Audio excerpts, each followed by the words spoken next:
Assalamualaikum warahmatullahi wabarakatuh. Rahayu Sagung Dumadi. Kembali lagi di channel Babat Nusantara. Pada kesempatan kali ini, saya akan menceritakan jejak ajaran milah Nabi Ibrahim di tanah Nusantara.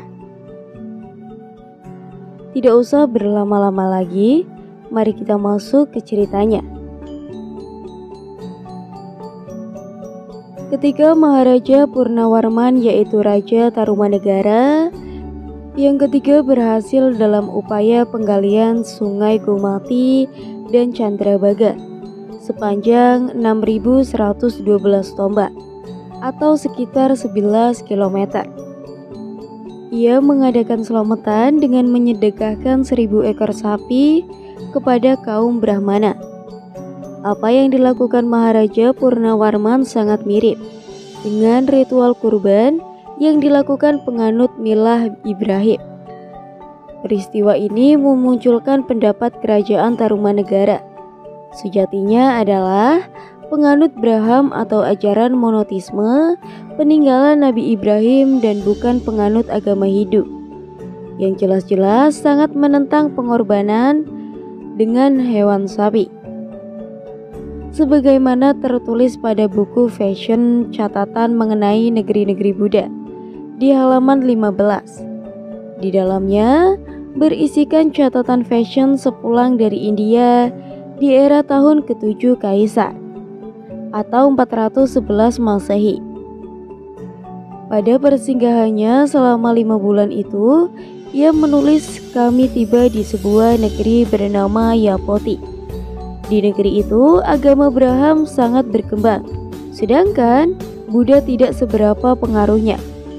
Dalam konsepsi teologis orang Sunda, Prahindu atau Sanghayang adalah sang pencipta yang disebut Sanghayang Kresa dan Yang Esa atau Batara Tunggal, yang menguasai segala macam kekuatan-kekuatan baik ataupun kekuatan jahat yang dapat mempengaruhi roh halus yang sering menetap di hutan, di sungai, di pohon, di batu, atau di tempat-tempat lainnya, yang menguasai seluruh roh-roh tersebut dan mengendalikan seluruh kekuatan alam.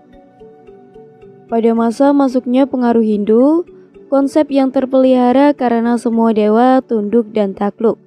Pada yang ini, kekuatannya dianggap melebihi dewa-dewa yang datang kemudian. Dengan kata lain, orang-orang Sunda Prahindu Buddha sudah menganut paham motetis di mana Hyang dihayati sebagai maha pencipta dan penguasa tunggal di alam. Konsep monotisme juga tergambar di dalam hierarki kepatuhan pada naskah Siksa Kandang Karsian yang berisi pasa pribadi atau 10 tingkat kesetiaan yang isinya sebagai berikut.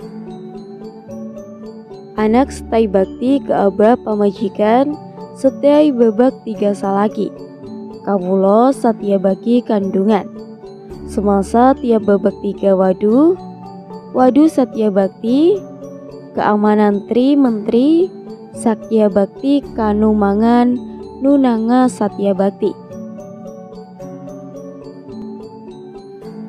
Konsep ini sesuai dengan apa yang diajarkan oleh Islam, yaitu Allah sebagai zat maha pencipta. Dan ketika muncul proses islamisasi di Nusantara, istilah sembahyang lahir dari tradisi ritus menyembah yang tunggal, sama dengan sholat menyembah Allah yang Maha Esa. Di dalam Islam, keberadaan ajaran monotisme dalam masyarakat Sunda kuat dugaan tidak lepas dari keterkaitan historisnya dengan salah seorang pelopor metotisme, yaitu Nabi Ibrahim. Hubungan historis tersebut bisa terlihat dari salah seorang leluhur masyarakat Sunda yang bernama Dua Warman atau pendiri kerajaan Salakanegara, yang tidak lain seorang perantau dari pahlawan Parata India. Untuk dipahami, bangsa pahlawan awal mulanya berasal dari tanah Persia dan susur gulunya akan sampai kepada surya Nabi Ibrahim. Demikian juga leluhur masyarakat Sunda bernama Ajusaka yang diperkirakan berasal dari negeri Sakas, gimana silsilah bangsa Saka. Juga akan bertemu kepada keluarga Nabi Ibrahim. Adakah alternatif lain yang bisa menjelaskan hal ini? Dalam legenda dikisahkan, Bani Jawi atau bangsa Melayu bermula menetap di negeri Assyria Jang, dipimpin oleh Raja Maus. Raja Maus kemudian hijrah dan tiba di Swarandwipa atau Sumatera. Ia bertemu dengan aliran sungai yang kemudian diberi nama Sungai Musi. Diceritakan anak keturunan Nabi Ibrahim diperintahkan mengembara ke tempat-tempat yang jauh untuk menyebarkan agama tauhid ke seluruh dunia. Raja musik yang terhitung berasal dari Surya, keluarga ini tentu ikut mengemban amanah dari leluhurnya tersebut. Keberadaan rajamu sendiri sepertinya terkait dengan seorang raja Asyur yang bernama Sargon. Dua sejarah mencatat Sargon II berhasil menguasai wilayah Ijaz yang disebut juga Jason. Desain atau gagasan yang dipimpin oleh Nix. Nah, Raja Makso dari kesamaan nama toko dan tempat kejadian nampak Raja Mos yang terdapat di dalam legenda bangsa Melayu adalah identik dengan Raja Musku yang hidup di masa Raja Sragon. Dua kehadiran ajaran Nabi Ibrahim di Nusantara yang dibawa oleh Raja Mos jauh mendahului pengaruh agama Hindu dan Buddha yang disebarkan. Kemudian ajaran Nabi Ibrahim dikenal dengan nama Abraham. Pada baris-baris pembukaan di dalam daftar Sargon, dua raja Asyiri melukiskan dirinya sebagai penakluk Sabrina, yang dalam bahasa Ibrani ditulis Semalan, dan seluruh bait Hungria yang dalam bahasa Ibrahim ditulis Hayriye. Ada yang mengartikan sebagai wilayah Sumaria yang dalam bahasa Ibrani ditulis Semau, dan kerajaan Omri yang dalam bahasa Ibrahim ditulis Marye. Sehingga kekuasaan Raja Sragon II hanya meliputi wilayah sebelah utara, Hijaz. Namun jika kita menggunakan teks aslinya, letak dari Hayi merajuk kepada daerah Jesen, dan di sana terdapat sebuah desa yang bernama Himraya atau Hayi di distrik Abu Aris. Hal ini menandakan Raja Sragon II telah menguasai seluruh daerah Arabia antara Taif sampai dengan perbatasan Yaman. Daerah Moskow yang dalam bahasa Ibrahim ditulis Masai merujuk kepada desa Mosku yang dalam bahasa Ibrahim ditulis MC. Di daerah perbukitan Arida sebelah timur Rabu, Aries kehadiran orang-orang dari Jazirah Arabia juga terekam di dalam mitologi masyarakat Sumatera Selatan. Di pergalaman dikenal sebutan Jemanik dan Jeno, dengan ciri memiliki badan yang tinggi besar, hidung mancung dan kulit putih kemerahan. Dari cerita orang tua, mereka dianggap sebagai salah satu leluhur penduduk setempat. Jadi adalah satu keliruan jika kita beranggapan leluhur masyarakat Nusantara adalah penganut animisme atau penyembah benda-benda alam.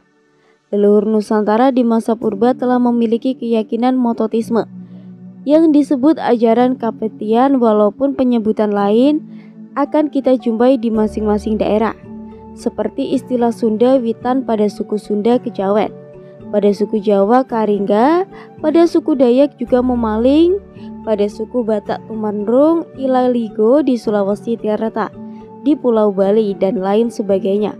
Ajaran Kapitaya meyakini bahwa segala sesuatu di dalam semesta ini diciptakan oleh Sang Maha Kuasa, yang diistilahkan sebagai Sang Hayang tak sosok Sang Hayang.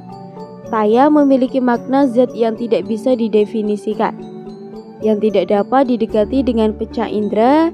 Kalimat sederhananya berhasil bahasa Sunda dari kata ayah, yang secara harfiah berarti tidak ada orang Jawa memaknainya dengan tankeno, kinoyo, ngopo, yang keberadaannya sampai sekali tak bisa diapa-apakan. Atau jika bahasa Arab disebut laisa kamitasilihi syai'un, tidak ada satupun yang serupa dengannya. Kepercayaan ajaran Kapitaya kepada Sang Maha Pencipta tentu tidak lepas dari ajaran Tauhid yang dibawa oleh leluhur umat manusia, yaitu Nabi Adam. Ajaran ini terus dibawa oleh nabi-nabi berikutnya yang sampailah kepada Nabi Ibrahim. Ajaran ini mencapai puncak pencerahan ketika Nabi Ibrahim yang dikenal dengan nama Millah Ibrahim, yang kemudian berlanjut ke Nabi Muhammad. Katakanlah, sesungguhnya Tuhanku telah membimbingku ke Sirat yang lurus, dian yang benar, nilai Ibrahim yang hanif, dan dia tidak termasuk orang-orang musyrik. Pada umumnya, mayoritas orang berkeyakinan bahwa setiap rasul membawa agama atau sistem hukum yang baru dan berada dari rasul sebelumnya, sekaligus sebagai pengganti dan lebih sempurna dari sebelumnya, sehingga apa yang Allah wahyukan kepada Nabi Ibrahim berbeda dengan apa yang diwahyukan kepada Nabi Musa. Begitu pula yang diwahyukan kepada Nabi Musa berbeda dengan apa yang diwahyukan kepada Nabi Isa, dan seterusnya sampai kepada Nabi Muhammad. Mereka menganggap ajaran berbeda dan lebih sempurna dari ajaran para rasul sebelumnya.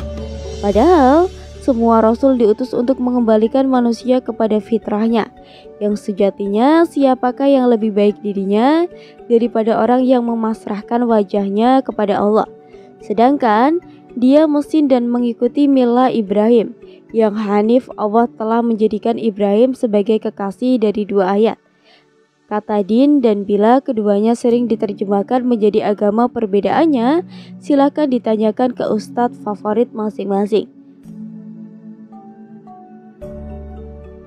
Orang yang membenci Millah Ibrahim hanyalah orang yang membodohi dirinya sendiri, dan sungguh kami telah melihatnya di dunia ini, dan sesungguhnya di akhirat dia orang-orang saleh pelihara sebika Allah.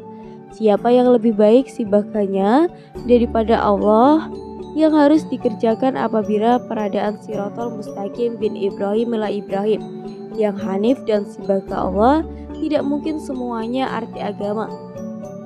Agama sendiri berasal dari bahasa Sanskerta. Cukup sekian cerita yang dapat saya sampaikan. Mohon maaf apabila ada kesalahan kata atau penyampaian kata yang kurang tepat. Tetap dukung channel Babat Nusantara dengan cara like, komen, dan subscribe. Saya pamit undur diri. Rahayu, rahayu, rahayu.